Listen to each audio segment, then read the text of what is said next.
anak-anak yang cantik, yang cakep, dan yang pintar. Selamat bertemu kembali dengan Oma Sutini. Apa kabar anak-anakku? Sungguh sangat baik.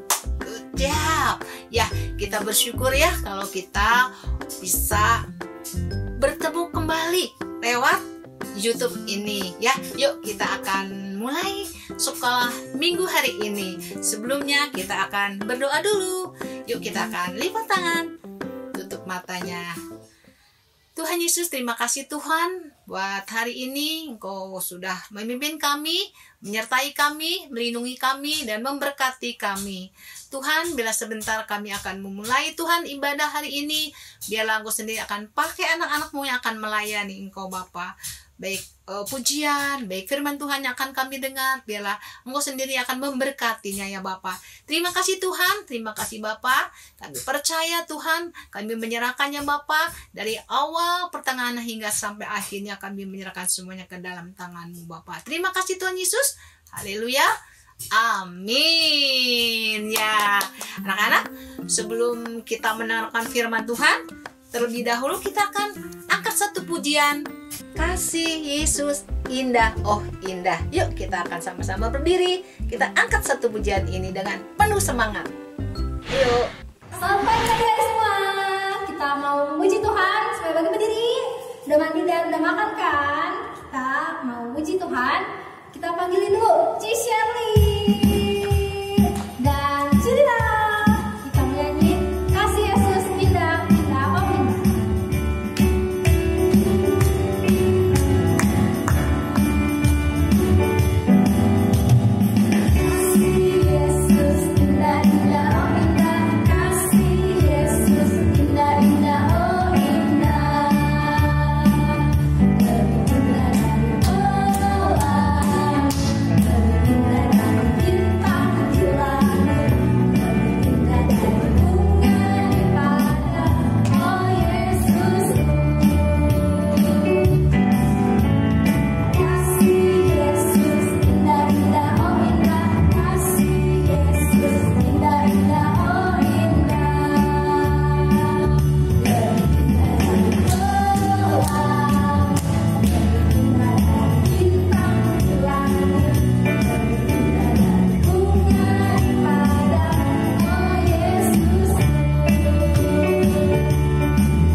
Sama-sama berdoa. Tuhan Yesus, terima kasih Tuhan buat pujian yang sudah kami naikkan ya Bapa. Biarlah pujian ini boleh menyenangkan hati Engkau. Bapa, terima kasih Tuhan. Sebentar kami ingin mendengarkan firman-Mu. Ajar kami untuk duduk diam untuk mendengarkan kebenaran firman-Mu. Biarlah firman-Mu ini Tuhan boleh menjadi rema dalam kehidupan kami. Tuhan Yesus, terima kasih Bapa. Pakai hamba-Mu Tuhan yang akan makan firman-Mu. Biarlah Engkau sendiri akan pakai Tuhan mulut bibir lidah hamba-Nya ya Bapa. Sehingga firman-Mu yang akan ditaburkan boleh benar-benar menjadi berkat buat anak-anak kami Bapa. Terima kasih Tuhan Yesus. Jadi dalam nama Tuhan Yesus kami sudah berdoa dan mengucap syukur. Haleluya. Amin. Ya, baiklah anak-anak. Kalian masih ingat gak Cici Deborah cerita tentang apa? Yo, pasti kalian masih ingat ya tentang Elia dan Elisa ya. Nah, sekarang Oma mau bercerita tentang Tuhan berbelas kasih. Ya, nah anak-anak, ceritanya ada contohnya nih. Ada seorang anak, dia tinggal bersama nenek dan kakeknya. Andi ini keluarga yang sederhana. Nah, mama papanya suka mengirim uang, tapi uangnya juga nggak begitu banyak, cukup dengan untuk membayar uang ujiannya atau uang sekolahnya. Pasti tidak mencukupi. Nah di situ anak ini namanya Andi. Andi juga bermain biasa sama temennya, tapi dengan meskipun bermain, tapi Andi kelihatannya lesu, lemas. Karena apa? Karena ya jajan juga nggak punya uang, hanya pas-pasan, ya. Dan temennya mengajak, "Dik, ayo kita jajan." Andi menolak. Temennya memaksa, "Andi, ayo jajan." Nah, di situ Andi menerangkan bahwa Andi tidak punya uang. Nah, gimana dengan kalian? Nah, kalian juga harus tahu untuk berbelas kasihan kepada temennya itu Andi. Ya, di sini juga di firman Tuhan juga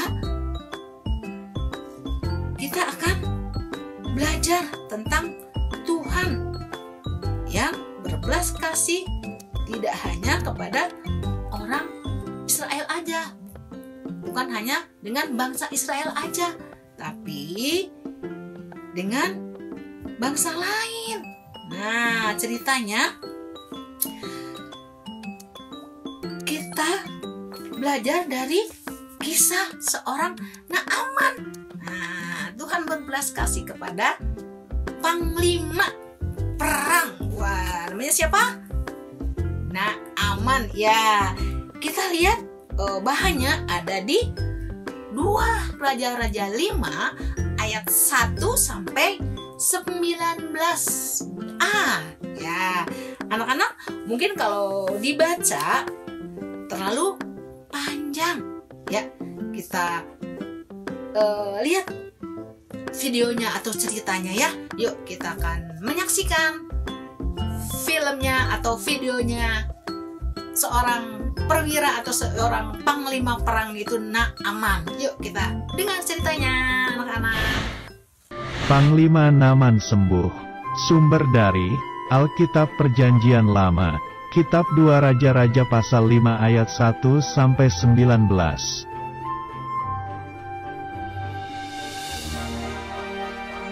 Ada seorang pahlawan panglima tentara kerajaan Aram. Dia bernama Nahaman.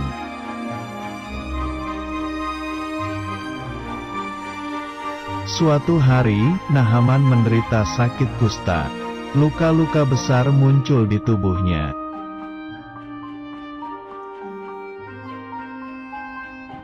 Istri Nahaman menjadi bingung, tetapi seorang anak perempuan Israel pelayan Nahaman mempunyai rencana.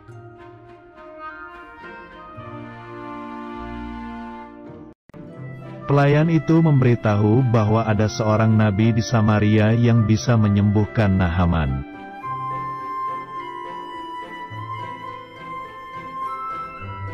Kemudian pergilah Nahaman dan pasukannya membawa persembahan perak, emas, dan pakaian.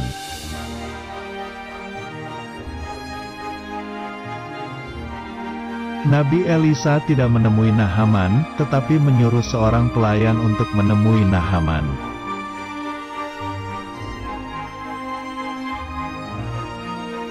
Pelayan Nabi Elisa memerintahkan agar Nahaman mandi di sungai Yordan selama 7 kali agar sembuh.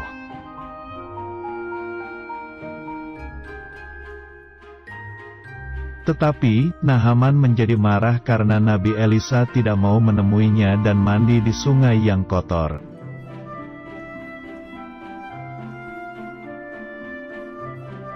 Tiba-tiba, para prajurit Nahaman memohon agar Panglima Nahaman mau mentaati perintah Nabi Elisa.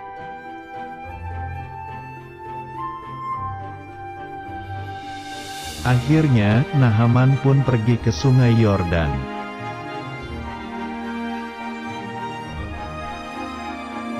Di sungai Yordan, Nahaman mandi selama 7 kali.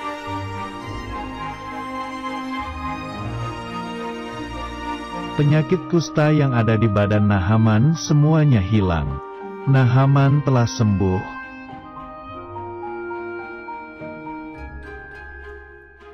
Nahaman memberikan hadiah kepada Nabi Elisa karena menyembuhkannya, tapi Nabi Elisa menolaknya.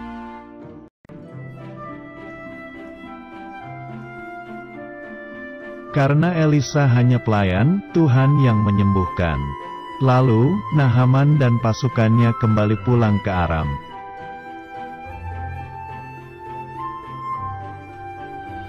Ayat hafalan.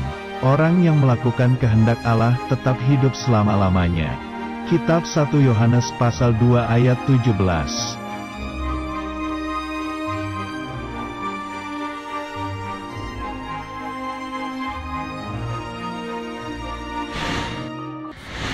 Ya, anak-anak, tadi kita sudah mendengarkan ceritanya, ya, dan kita lebih tahu lagi nih, kita akan bacakan ya ayatnya dari 2 Raja 5 ayat 1 sampai 19a, ya.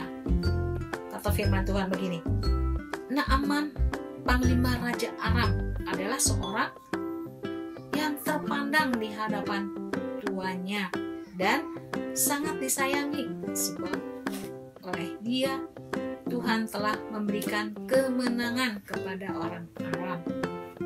Tapi orang itu seorang pahlawan, tentara. Nah, Naaman seorang pahlawan, itu seorang tentara, pahlawan perang, ya. Dia mempunyai penyakit kusta namanya. Ya, karena panglima perang ini, Naaman ini disayang oleh rajanya, orang yang terpandang, tapi dia mempunyai sakit penyakit. Nah, di situ orang Arab ini suka berkelompok-kelompok gitulah. Nah, dia membawa seorang gadis, yaitu gadis kecil, membawa tawanan, dibawa pulang ke rumah istrinya, ke rumah Bapak Naaman untuk dijadikan pelayan istrinya di rumah, ya. Di situ gadis itu tahu, kemudian bilang, gadis itu nih di ayat 3 ya, Oma bacain ya. Berkatalah gadis itu kepada nyonyanya, sekiranya tuanku menghadap nabi yang di Samaria itu, maka tentulah nabi itu akan menyembuhkan dia dari penyakitnya. Kata gadis kecil itu bilang, sudah dibawa ke Israel supaya disembuhkan.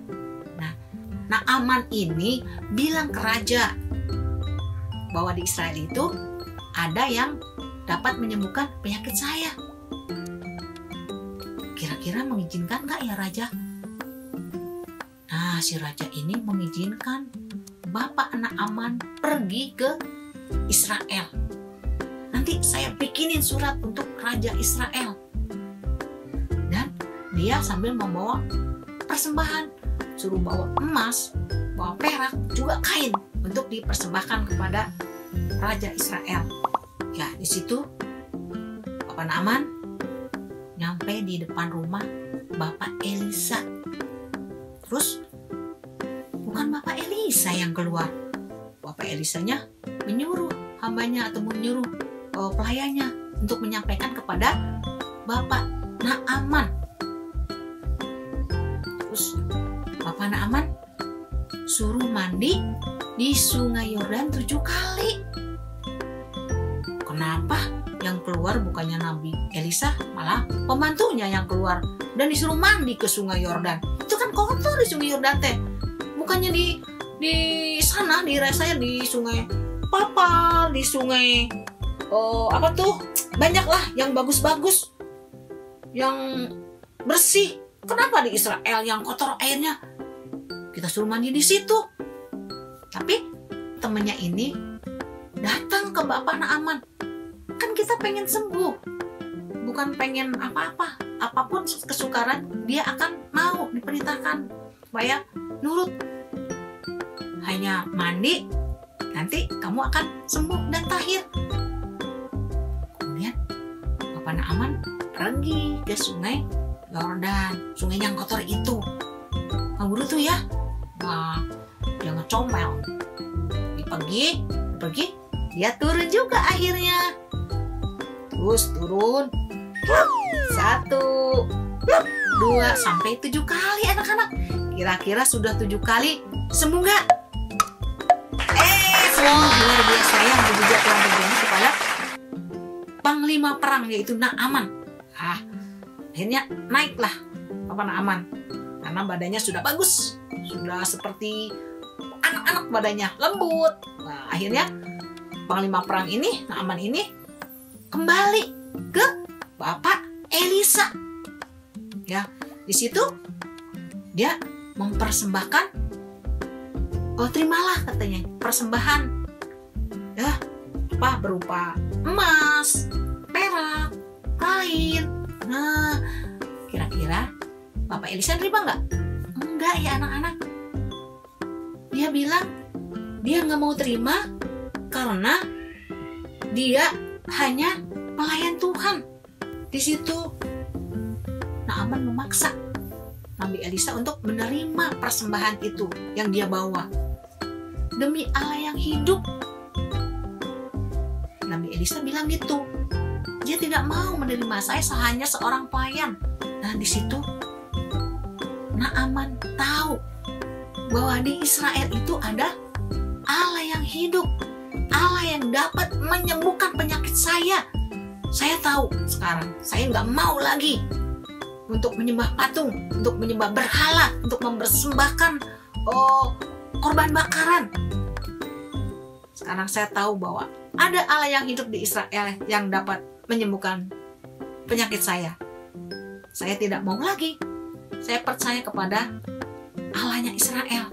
Nah, di situ dia minta ampun atas perbuatan yang sudah dia lakukan sekarang ini. Dan sekarang udah tahu bahwa ada di Israel ada Allah yang hidup. Nah, di situ Nabi Elisa bilang bahwa Naaman sudah tahu bahwa di Israel ada Allah yang hidup.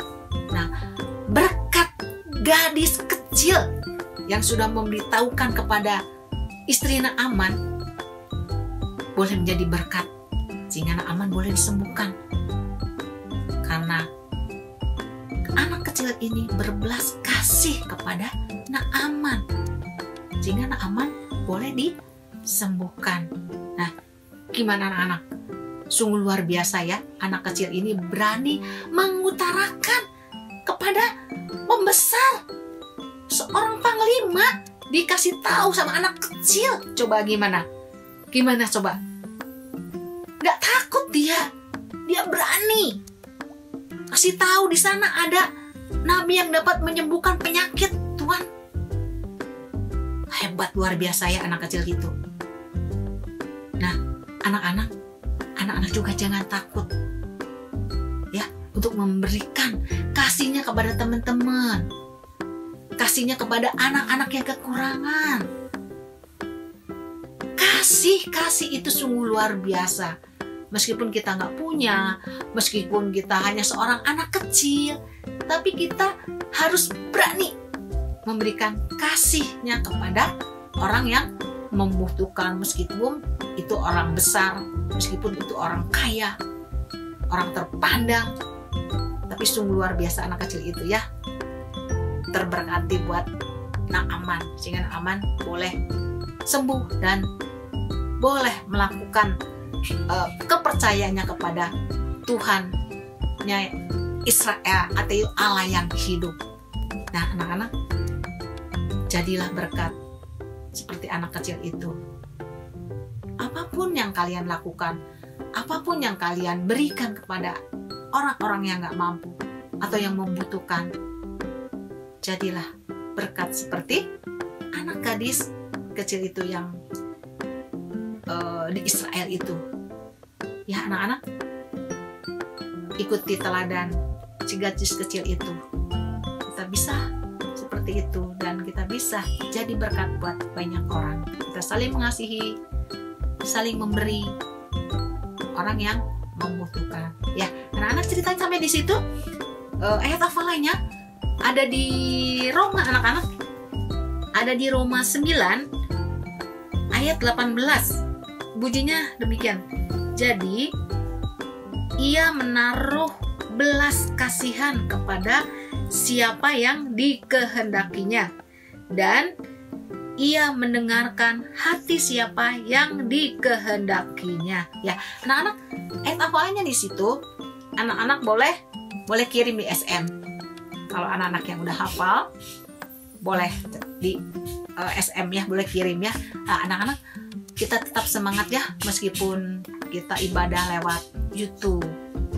Anak-anak jangan mundur, tetap semangat, maju ya, supaya Tuhan juga akan memberikan hikmat buat kita, berkat buat kita. Seperti seorang gadis kecil Israel itu dapat berbelas kasih kepada seorang panglima perang, yaitu Naaman. Ya anak-anak, jadilah berkat buat banyak orang, berbelas kasihan kepada orang yang membutuhkan. Ya anak-anak, sampai di situ. Jangan lupa ayat hafalannya kirim ya. Sampai di sini. Bye-bye anak-anak yang pintar. Bye-bye. Sampai jumpa. Yuk, bye.